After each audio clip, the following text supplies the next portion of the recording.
Welcome दोस्तों, मेरे YouTube channel में आपका बहुत बहुत स्वागत है जिसका नाम है किड्स इंटरटेनमेंट। आज मैं आपके लिए एक स्टोरी लेके आई हूँ ऊंट और लोमड़ी की। तो आइए स्टार्ट करते हैं। एक लोमड़ी एक जंगल में रहती थी।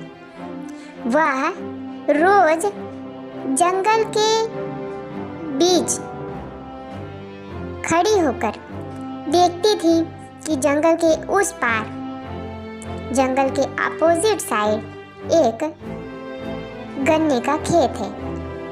अब वह रोज सोचती थी कि वह उस तक कैसे पहुंचे। फिर उसने एक दिन एक प्लान बनाया।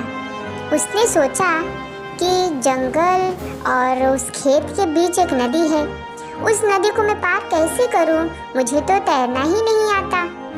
फिर उसने कहा कि क्यों ना ऊंट से कहा जाए, वो मुझसे बड़ा भी है और समझदार भी है। तो ऊंट से उसने बात की, गई और बोली, ऊंट भैया, क्या आप मुझे उस खेत तक पहुंचने में सहायता कर सकते हैं? ऊंट ने कहा, क्यों नहीं, आखिरकार गन्ने का खेत और गन्ना बहुत ही मीठा होता है, तो मुझे भी खाने में बहुत मजा आएगा। चलो चलते हैं। लोमड़ी ऊंट की पीठ पर बैठ गई और दोनों ने नदी को पार करने लगे। दोनों पार करते करते आखिरकार गन्ने के खेत तक पहुंच ही गए। तो ऊंट ने कहा कि आखिरकार हम गन्ने के खेत तक पहुंच ही गए। उन दोनों ने गन्ने के खेत में पहुंचकर खूब गन्ने खाए। लोमड़ी बोली कि गन्ने तो बहुत ही मीठे हैं और मुझे इनको खाने में बहुत खुशी हुई। क्या ऊंट भाई साहब, आपको खुशी हुई? क्या आपको गन्ने पसंद है ना? जब लोमड़ी गन्ने खाकर उसका मन भर गया तो वह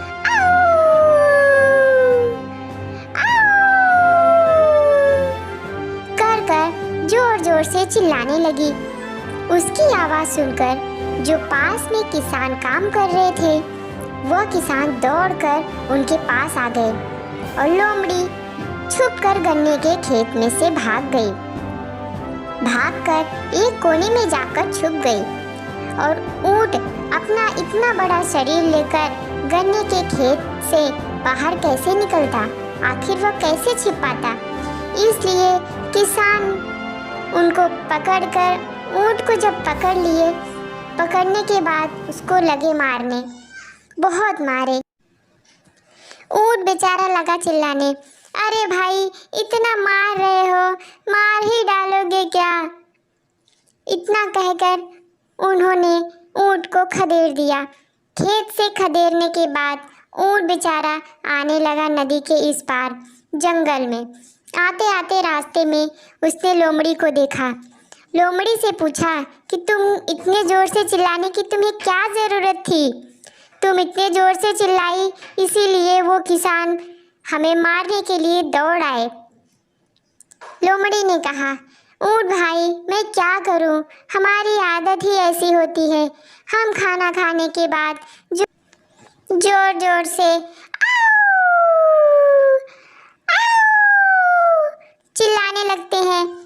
अब मेरी इस आदत को मैं कैसे पकड़ पाऊँ, मैं कैसे संभालूँ?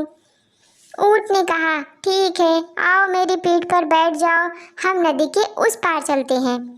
जैसे ही लोमड़ी ऊंट के पीठ पर बैठकर नदी के उस पार जाने लगती है, उसी समय ऊंट का पैर फिसल जाता है और लोमड़ी पानी में गिर जाती है।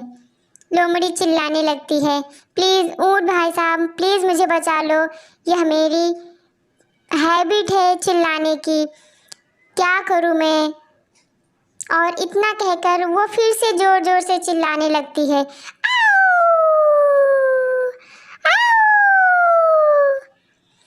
ऊंट को गुस्सा आ जाता है और वो वहाँ से चला जाता है। लोमड़ी पानी पर फिसलती रहती है और उसको तैरना तो आता नहीं, फिर भी कैसे कैसे वो जाकर पानी से बाहर निकलती है। सो दोस्तों, स्टोरी पर लास्ट तक बने रहने के लिए आपका बहुत बहुत धन्यवाद। आई होप आपको ये स्टोरी बहुत पसंद आई होगी।